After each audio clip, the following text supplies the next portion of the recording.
Hey everybody, how you doing? Amplifier.com, 203-892-4119.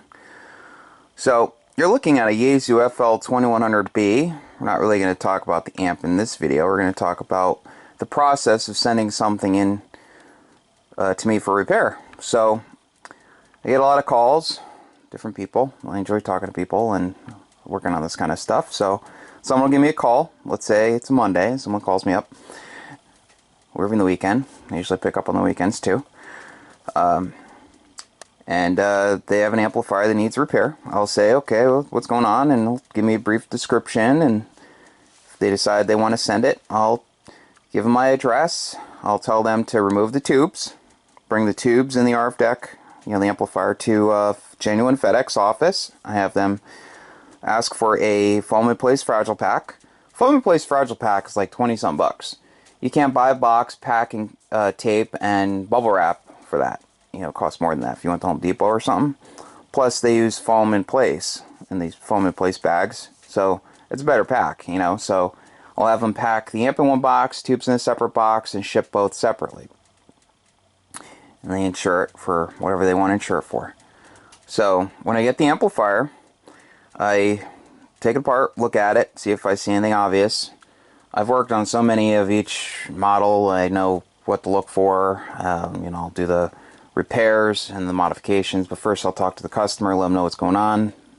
9.9 times out of 10 they say go ahead. So when I get an amplifier in for repair, I never ever just turn it on, ever. Let's say it's a Heath kit or this, for example. I will I'll look it over first, and then I do certain things to it before I'll actually apply a C. I think I can safely say I don't think I've ever had a flashover or anything. I've never damaged a component because I always go through it first and do everything that needs to be done before I even turn it on. See, I've heard of people, putting an amplifier in a variac to try to test the tubes to see if they're okay. Test other things. I don't ever do that. I don't do that. Okay, so like with the 3.5Z, for example, you can't just hook a variac up and bring an amp up and see if the tube's okay, because think about it. The plate supply filter caps are located right here in this amp. They store a lot of energy once they're charged. So if a tube's going to flash, you're going to have all of that energy. So a fuse in series with the primary of the variac will not save you from creating damage. The tube's going to flash, can end up doing other damage. If you had like a series glitch resistor or something, that would help limit the energy. But here's the thing. You cannot tell the health of a tube by just, let's say this tube is shot. It has a grid to filament short. Let's say, look, it looks pretty good, right? Let's say, it's high potted okay between the plate and the grid. Let's say it didn't have that short. Let's say this was a working tube, okay? The tube could work, and, you could have X amount of volts in the plate, like in the Heath kit, you have, X amount of volts in the plate, and then you have X amount of, when it's producing RF, you have the plate voltage and you have the RF voltage, okay? So in a perfect world, in the 50 ohms, you have X amount of volts in the plate, X amount of volts for RF voltage. Both are, across the plate of the tube. So let's say you had like, 5,000 volts or so total, and, you're going to a perfect 50 ohm load. Okay, it's all fine and dandy, but now it's like you throw it way out of tune, or your load impedance changes. Now that RF voltage can skyrocket. And, you think you have a good tube, but once that happens, let's say someone's working on an amp and they're testing into a 50 ohm load, it looks fine and all, there, but then someone puts it into a resonant antenna, and like I said, the load impedance is imperfect or it's way out of tune for a second, tube could flash. So when I test the 3.5Z, I bring it up to twice the rated anode voltage between the plate and the grid. And I reverse the polarity. So it should test at least 8 kV, no problem, before it starts to pull any current. And I use a Hypotronics hypot tester, DC hypot tester, current limited in the microamp level range. It goes anywhere from 0 to 30,000 volts. So then I test between the grid and the filament for shorts, and I reverse the polarity in case there's a broken wire. It'll pull it one way or another and short if there's a problem. It'll trip out the high pot tester, which has a crowbar circuit. So once I'll usually, you know, if it starts to pull current, I'll back off, because right after, you know, get to a certain point, it'll short anyway. But if there's a direct short right at start, it'll trip before I can even do that. But usually I catch it before that happens, and it's in the microamp range, so it won't create any damage if it were to end up flashing. But this is what IMAX states on their website when it comes to high potting tubes. High pot testing of high power tubes. When testing for high voltage hold off, one should use a current limiting high voltage DC high pot tester. Do not use, I'll say it again, do not use 50 or 60 Hertz AC, as it can physically excite a mechanical resonance that can damage the grids or filament. Okay, that's coming right from reltubes.com. So by high potting the tube, I'll know if the tube is good or bad.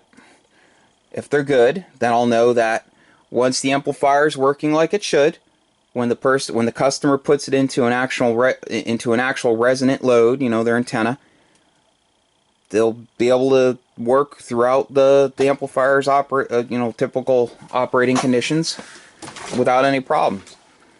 So if the tube has an issue, then I'll have the customer order tubes from, I use Penta Laboratories. They sell a good product, excellent customer service, and I'll have them order them direct, have them drop shipped here. The reason for that is if they ever had an issue, which I've never heard of anyone having an issue with the tube after I've gone through the amp for them, the warranty will carry through the customer, not me. It makes it easier.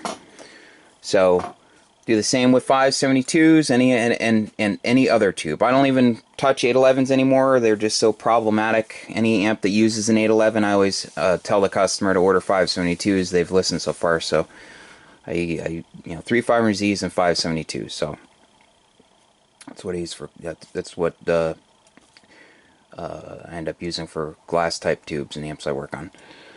So if you had a ceramic tube. I've seen people test ceramic tubes, like let's say 3.6 3000 A7.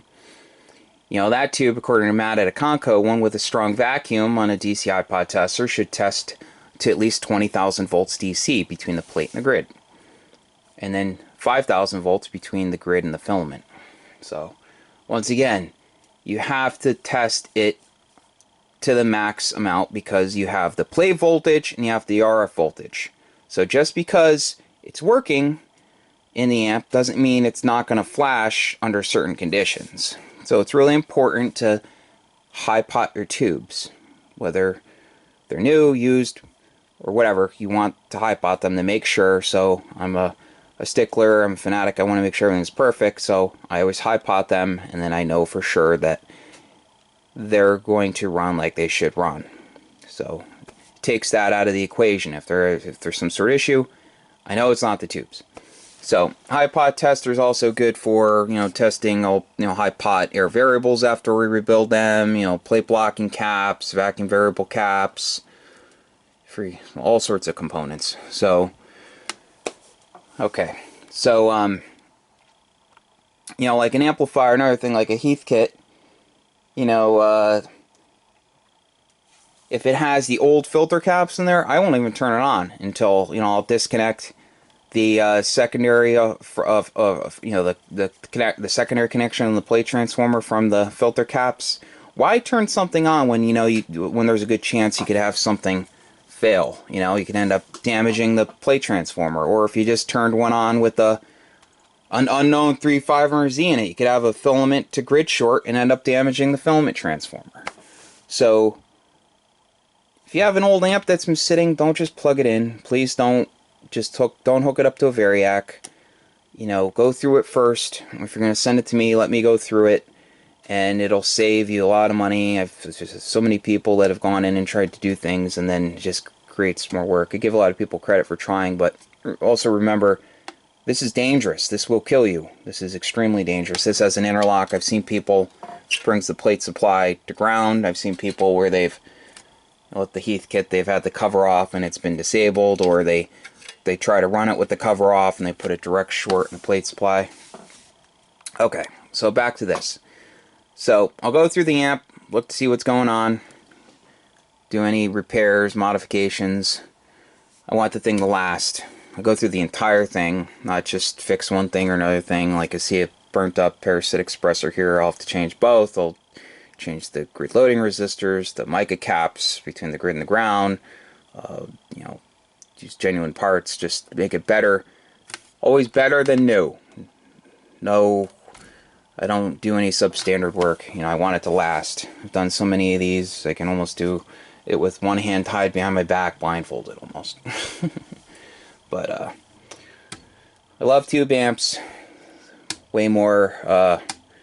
They're less fussy than solid state. They just keep chugging along. They take more abuse. More, you know, you can have.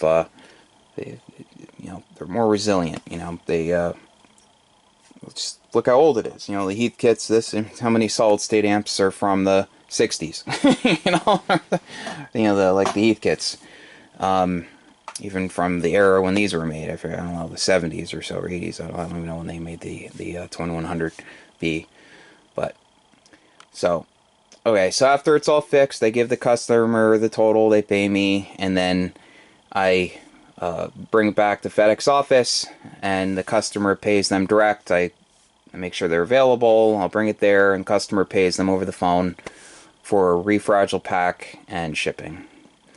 And it takes about 4 or 5 minutes, and I send them a copy of the receipt with the tracking number, and then they're back to using their amplifier once it arrives. So once something's fixed, I've never had, knock on wood, ever had to do anything else to it. They just things just seem to keep chugging along. I've worked on over 300 of these, over 500 Heathkit SB220s, over 500 Heathkit SB200s. I've lost track.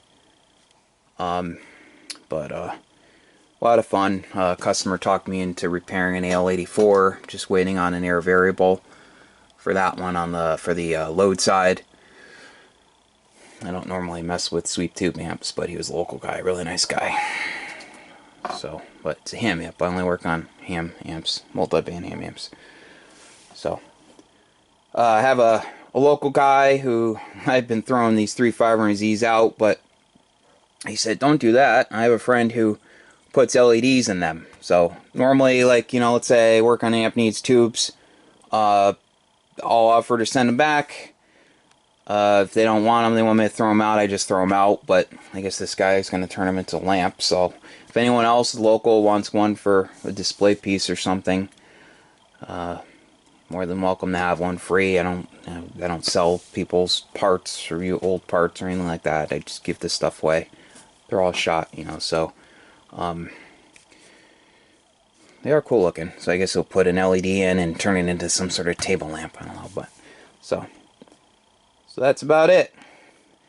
If you have any questions, feel free to ask.